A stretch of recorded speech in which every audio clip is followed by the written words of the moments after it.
কোটা সংস্কার আন্দোলন নিয়ে দেশ যখন উত্তাল, বিভিন্ন জায়গায় সংঘর্ষ, পুলিশের সঙ্গে সংঘর্ষ, সাধারণ ছাত্রদের সঙ্গে ছাত্রলীগের সংঘর্ষের খবর আসছে। ইতিমধ্যেই আমরা গণমাধ্যমে দেখেছি সরকার যদিও বলছে মৃতের সংখ্যা 150, কিন্তু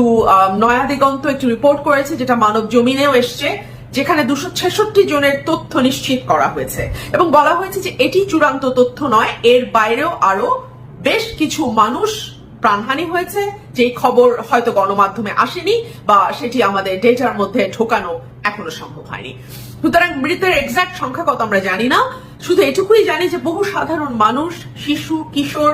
বিশ্ববিদ্যালয়ের ছাত্র, কলেজের ছাত্র, স্কুলের ছাত্র